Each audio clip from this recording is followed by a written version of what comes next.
कालीबंगा के अंदर मुख्यतः जो चीजें पूछी जाती है उसको याद करने का एक बहुत इंटरेस्टिंग तरीका है। उस तरीके को आप ऐसे याद रखें, आप है ना गिनती लिख दें और गिनती लिखें 2 3 4 5 6 7 8 तक। 8 तक आपने गिनती लिख दी। अब क्या गुरुजी ये गिनती लिखने का क्या औचित्य, आप जीके से गणित पे आ गए? नहीं, 2 से 8 तक गिनती तो आप लिख सकते हो। अपन स्पेशली कालीबंगा को पढ़ रहे हैं, ठीक है। अब कालीबंगा अपन पढ़ रहे हैं तो गिनती लिखिए। अब गिनती से क्या क्या चीजें निकलती है उसको देखो। 2 जहां लिखा है वहां पे आपको ध्यान रखना है कि एक तो दोहरी रक्षा प्राचीर, ठीक है, दोहरी रक्षा प्राचीर। और ये प्रश्न रीट साइंस वालों का जो पेपर हुआ था ना उसके अंदर ये दोहरी रक्षा प्राचीर वाला प्रश्न बन चुका है।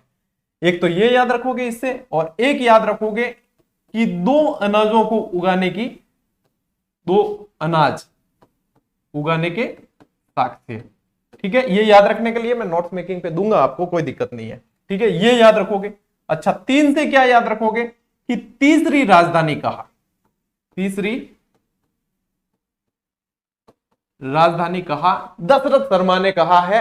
हड़प्पा सभ्यता जो थी ना उसकी तीसरी राजधानी कहा है कालीबंगा को, ठीक है। अब स्टुअर्ट पिगट वाली थ्योरी आप साइड में रखना, क्योंकि स्टुअर्ट पिगट मोहनजोदड़ो और हड़प्पा को जुड़वा राजधानी कह चुके थे।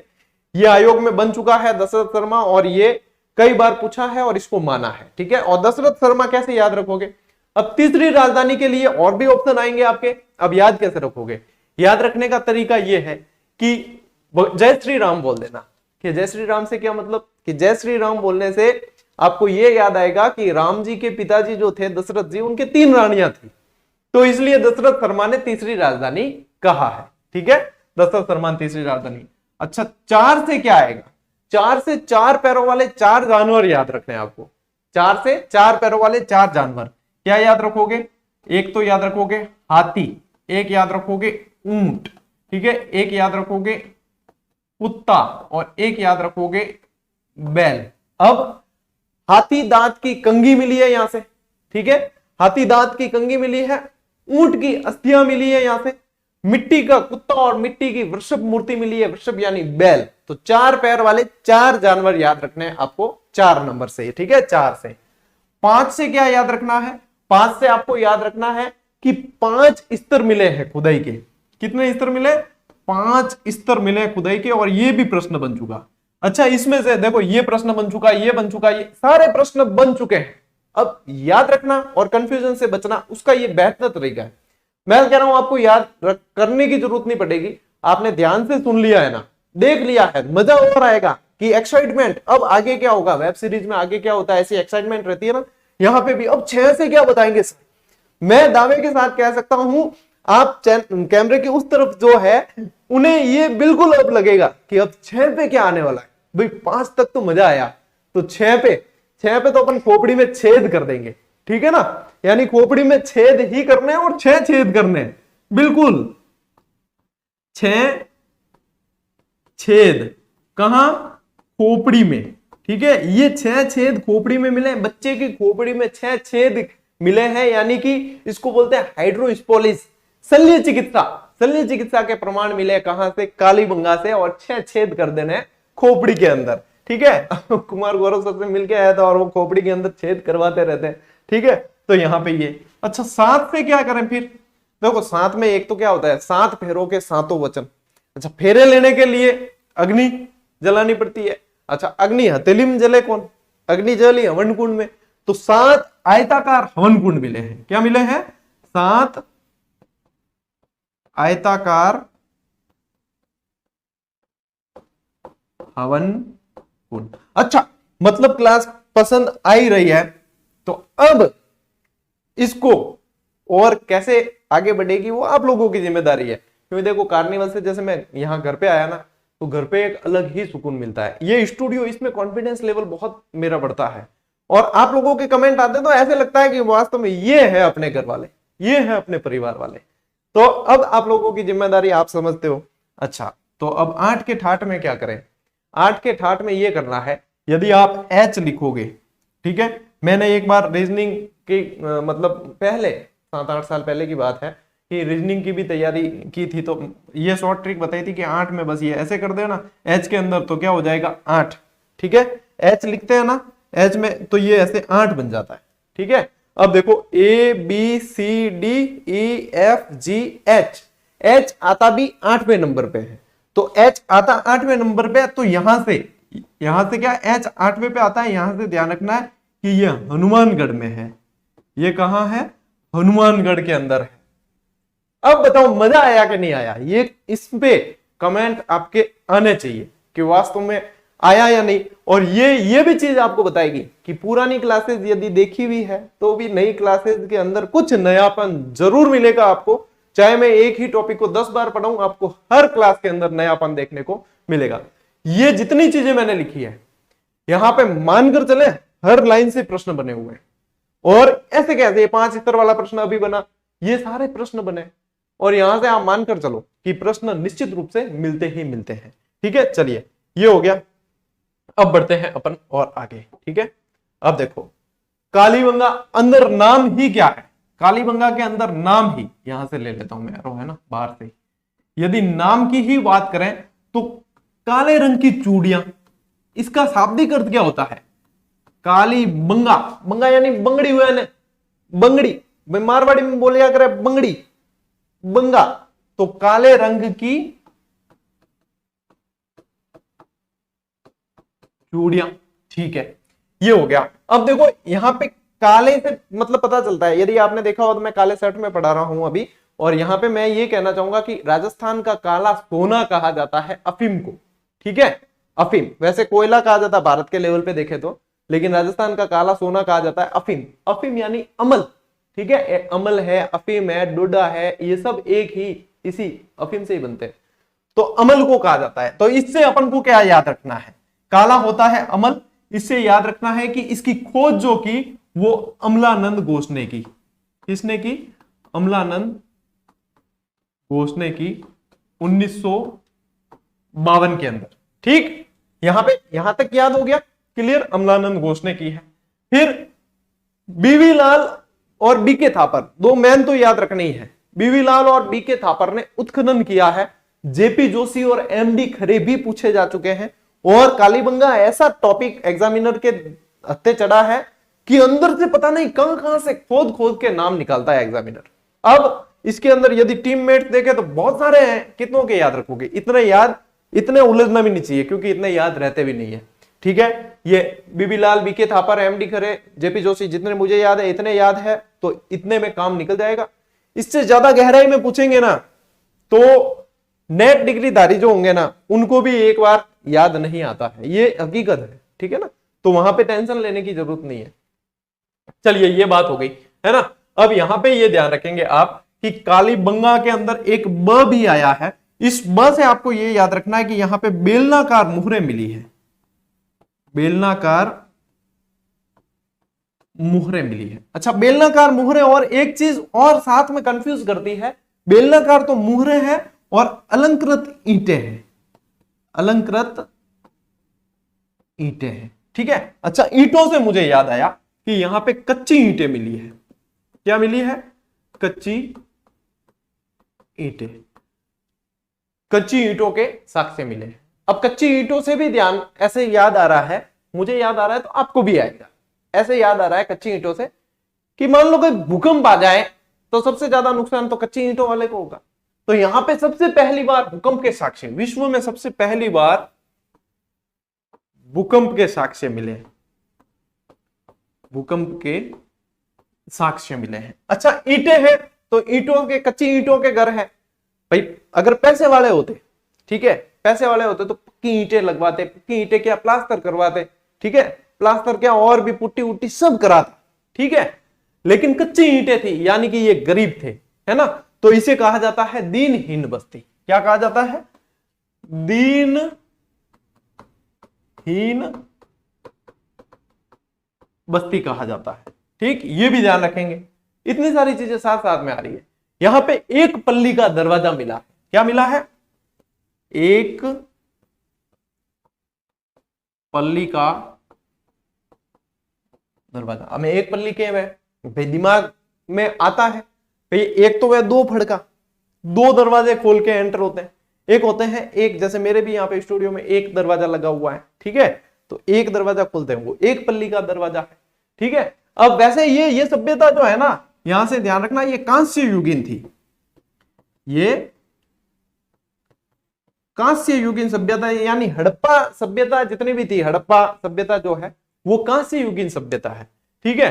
अब हड़प्पा सभ्यता के अंदर बहुत सारी है, जैसे मोहनजोदड़ो है, हड़प्पा है, कोटदीजी, सूतकोटा, बहुत सारी है, ये सारी कांस्य युगीन है, आदि ऐतिहासिक है, ठीक है।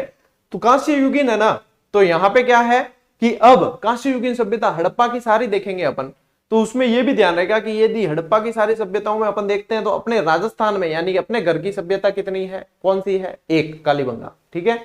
अपने घर की कैसी है, अपना घर राजस्थान, अपने राजस्थान की घर की एक सभ्यता है, अपने घर की, ठीक है, घर की मैं कह रहा हूं, अपने घर की।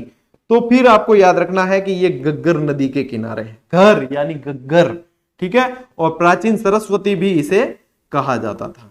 तो ये नदी भी आपको याद हो गई, साथ ही साथ इतनी सारी चीजें, ऐसे लग रहा है जैसे पढ़ ही नहीं रहे हैं, ये तो कोई फिल्म चल रही है, ठीक। और साथ साथ में क्या है, सारी चीजें याद होती गई, बस अब एक्स्ट्रा फैक्ट जितने हैं और नोट्स मेकिंग पैटर्न में आपको दे दूंगा, ये जितने भी दिए ना अभी, वो सारे मोस्ट इंपॉर्टेंट फैक्ट्स हैं सारे। अच्छा, ये कालीबंगा शब्द पूछे तो वैसे तो ये दोनों मिलते हैं, देखो सिंधी भाषा भी मिलती है, सिंधी भाषा का शब्द है ये, ठीक है, लेकिन ये सिंधी और पंजाबी भी माना जाता है, तो दोनों ध्यान में रखने आपको, और दोनों ऑथेंटिक बुक्स के अंदर मिलेंगे आपको, सिंधी या पंजाबी। इसका मतलब होता है काले रंग की चूड़ियां, ठीक है। अब चलते हैं अपन नोट्स मेकिंग पैटर्न पे। अब यही चीजें जो है, अब आपको भाई ऑफलाइन यदि आप बैठे होते तो मैं पढ़ाने के बाद में आपको नोट्स लिखवाता भी, मैं चलता हूं साथ साथ पूरा कॉम्बिनेशन लेके।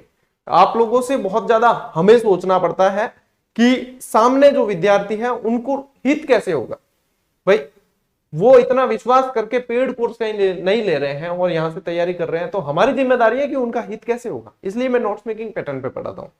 ये चीज मैं डायरेक्ट भी पढ़ा सकता हूँ ना, नोट्स बनाने में जब मैं 4 स्लाइड बनाने में 4 घंटे लगाऊं, 4 घंटे पढ़ के मैं फुल परफॉर्मेंस दे सकता हूँ। तो ये चीजें तो है, मेरे जो जीजीडियंस भाई बहन है बहुत अच्छी तरीके से जानते हैं और बहुत सारा प्रेम है उनका। चलिए अब बढ़ा आगे, पीडीएफ आपको मिल जाएगी, चिंता करने की बिल्कुल ही आवश्यकता नहीं है। कालीबंगा जो है सिंधी भाषा का शब्द है। अब देखो आपको इतना आसान लगेगा, इतनी सारी चीजें आप ऐसे समझ लिए ना, अब इतना आसान लगेगा कि गुरुजी वास्तव में मजा आ गया, याद हो गया, ठीक। और याद होगा तो कमेंट जरूर करना और शेयर भी। सिंधी भाषा का शब्द है, पंजाबी भी आपको लिखा हुआ मिले तो ध्यान रखना है, ठीक है। और यदि दोनों के गुरुजी दोनों मिल जाए तो फिर डाउटफुल हो गया, तो ऐसे प्रश्न न तो फायदा पहुंचाते हैं और न नुकसान पहुंचाते हैं, तो फिर जब ऐसे ही प्रश्न उनकी चिंता की क्यों जाए, ठीक है। शाब्दिक अर्थ क्या होता है, काले रंग की, आगे भी बता चुका, चूड़िया। अच्छा रिकॉर्ड तो गया भैया, हाँ ठीक। खोज अमलानंद घोष अमल से अपन ने याद कर लिया, 1952 खोज है, ठीक है। बीवी लाल, ब्रजवासी लाल, बीके थापर, बालकृष्ण थापर, 1961-62 के अंदर उत्खनन मुख्य रूप से हुआ है।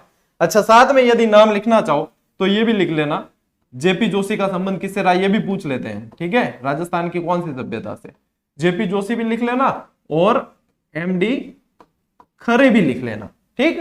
कहीं भी अपन कॉम्प्रोमाइज नहीं करेंगे चीज के साथ में, है ना। नदी गग्गर या प्राचीन सरस्वती, कहां समस्या है। दशरथ वर्मा, राम जी के पिताजी, जय श्री राम बोलना, आपको तीसरी राजधानी याद आ जाएगी। दशरथ शर्मा ने कहा कि ये हड़प्पा की तीसरी राजधानी है, हड़प्पा सभ्यता जो थी, सिंधु घाटी सभ्यता जो थी, उसकी ये तीसरी राजधानी कौन सी, कालीबंगा। तो यहां से ये याद रखना है कि हड़प्पा की तीसरी राजधानी कहां है। यहां सर्वप्रथम विश्व में सबसे पहले भूकंप के साक्ष्य यदि कहीं मिले हैं तो कालीबंगा में मिले। इसे दिनहीन या गरीब बस्ती कहा जाता है, जिसका पता कैसे लगाए। अब जैसे आरएस का इंटरव्यू देते हो आप या कोई भी इंटरव्यू फेस करते हो, वहां पे ये चीजें पूछी जाती है।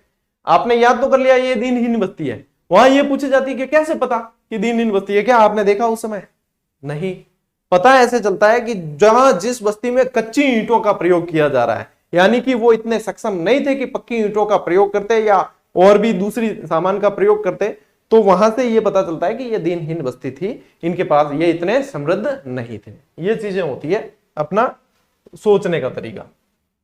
यहां से मस्तिष्क शोध, ठीक है, जिसे कहा जाता है, ये भी शब्द आ सकता है हाइड्रोस्पोलिस। हाइड्रोस्पोलिस, जो खोपड़ी में 6 छेद करने हैं ना, खोपड़ी में जो 6 छेद करने हैं वो ये वाली है। शल्य चिकित्सा के प्रमाण मिले हैं, ठीक है। 2 फसलों के एक साथ उगाने के प्रमाण मिले, संभवतः ये गेहूं और जौ हुए होंगे, क्योंकि यहां पे कुछ दाने मिले हैं।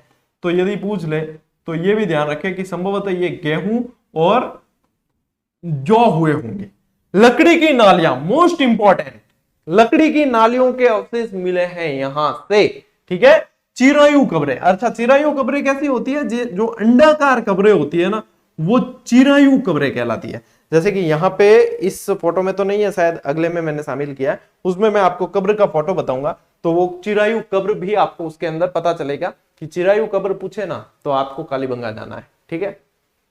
ठीक, ये कालीबंगा के ही फोटो है, और वहां पे एक संग्रहालय भी है, तो वहां पे जाके भी अपन देख सकते हैं। और कभी मैं गया तो आपको पता ही है कि मैं वीडियो बनाकर आपको बता ही दूंगा, ठीक है। ये देखो, ये चिरायु कब्र है। यहाँ पे यदि देखोगे आप तो ये अंडाकार कब्र है कि नहीं, अंडाकार कब्रें देखो, साथ में जो है खाने पीने की सामग्री के साथ में दफनाया जाता था इनको, और उत्तर दिशा में शव का मुंह किया, सिर किया जाता था। बहुत सारी चीजें, कलश समाधान के भी साक्ष्य यहां से मिले हैं, ठीक है। तो यहां पे ये भी ध्यान रखना है। यहां से अलंकृत ईंटें मिली है और ईंटों के चबूतरे भी मिले हैं, ये भी ध्यान रखना है। आयताकार हवन कुंड मिले हैं 7, ठीक है। सामूहिक तंदूर भी मिले हैं, यहां पे एक और लिख लेना साथ में, सामूहिक तंदूर, ये भी मिले हैं। हाथी दांत की कंघी मिली है, 4 पैरों वाले 4 जानवर आपको कहा था, हाथी दांत की कंघी मिली है। अच्छा, मैंने यहां पे रेड के अंदर लिया है एक लाइन को कि मंदिरों के साक्ष्य नहीं मिले हैं। क्यों? क्योंकि देखो स्वास्तिक मिला है तो कई विद्यार्थी ये सोच लेते हैं कि मंदिर भी मिले होंगे। एक तो मंदिरों के साक्ष्य नहीं मिले, एक मातृ देवी की मूर्ति नहीं मिली है, क्योंकि सिंधु घाटी सभ्यता मातृ सत्तात्मक थी। फिर वैदिक काल आता है, वो पितृ सत्तात्मक होता है, जो मातृ सत्ता में विश्वास करते थे, ठीक है ना। जब तो पृथ्वी देवी की और इनकी पूजा की जाती थी, लेकिन यहां से न तो मातृ देवी की मूर्ति मिली है और न ही यहां से मंदिरों के अवशेष मिले हैं। विशेष रूप से ध्यान रखना, नहीं वाला, ठीक है। बेलनाकार मुहरे मिली है, युगल समाधियां मिली है, कलश समाधान मिले हैं, स्वास्तिक का चिन्ह मिला है, ऊंट की अस्थियों के अवशेष मिले हैं, ठीक है, ये भी यहां से मिले हैं। एक ये कैसी थी, कांस्य युगीन सभ्यता थी, क्योंकि हड़प्पा कालीन थी तो कांस्य युगीन है। इसके दक्षिण पूर्व दिशा में, अच्छा बहुत लेवल का जब प्रश्न बनाते हैं तब ये दिशाएं पूछी जाती है, तो इसके दक्षिण पूर्व दिशा में जुता हुआ खेत मिला है, ठीक है। और यहां की सड़कें कैसी थी, समकोण पे काटती हुई सड़कें थी, ये ऐसे समकोण पे काटती हुई सड़कें थी, मतलब वेल प्लान ये सिटीज जो थी ना, ये नगरीय सभ्यता थी ये सारी हड़प्पा वाली, तो वेल प्लान थी एकदम। ऑक्सफोर्ड सर्किल कहते थे, जहां पे ये ग्रिड बनाती थी, काटती थी एक दूसरे को, बहुत सारी। इनकी विशेषता रही है कि इनके दरवाजे जो होते थे ना, मुख्य सड़क पे नहीं खुलते थे। इससे ये पता चलता है कि स्वास्थ्य के प्रति बहुत मतलब जागरूक थे। भाई गाड़ियां चलती है तो मतलब मिट्टी उड़ती है वहां से, ठीक है, सड़कों से, मेन सड़क पे होगी, गाड़ियां चलती, मिट्टी उड़ेगी, अस्थमा होगा, बहुत सारी बीमारियां दूसरी होगी। इनका मेन दरवाजा तो पीछे खुलता था, और यहाँ पे मेन सड़क होती थी, वहां पे छोटा दरवाजा दिया करते थे, मुख्य दरवाजा पीछे गली में खुलता। जागरूक बड़े थे। अच्छा, नालियां भी है ना ढकी हुई बनाते थे, फिर नालियों की निकासी में एक बड़ा एक कुआं टाइप होता था, उसके अंदर वो पानी जाता था। यदि अपन इन सभ्यताओं को पढ़ते हैं, बहुत कुछ चीजें सीखने को मिलती है। यहां से दोहरी रक्षा प्राचीर मिली है, और ये इंपॉर्टेंट प्रश्न, मोस्ट इंपॉर्टेंट है, बन चुका है पहले। मिट्टी से बना हुआ कुत्ता और वृषभ आकृति मिली है, ये देखो वृषभ आकृति वगैरह, ये यहाँ पे आप देख भी पा रहे हो। ये यहाँ हड़प्पा से मिले हुए जो मिट्टी के बर्तन है, वो ये हड़प्पा का उत्खनन क्षेत्र है, ये कब्र का है, और ये सारी आप चीजें आप हड़प्पा क्या, ये जहां जहां हड़प्पा बोला है ना, वहां पे आपको याद रखना कालीबंगा, ठीक है, कालीबंगा का है, मतलब हड़प्पा सभ्यता पूरी जो थी, हड़प्पा युगीन सभ्यता, उसमें से कालीबंगा एक स्थल है, एक सभ्यता स्थल है। तो ये कालीबंगा के हैं, ठीक है, ये कालीबंगा के ही है सारे फोटो, तो ये सारे आपको ध्यान में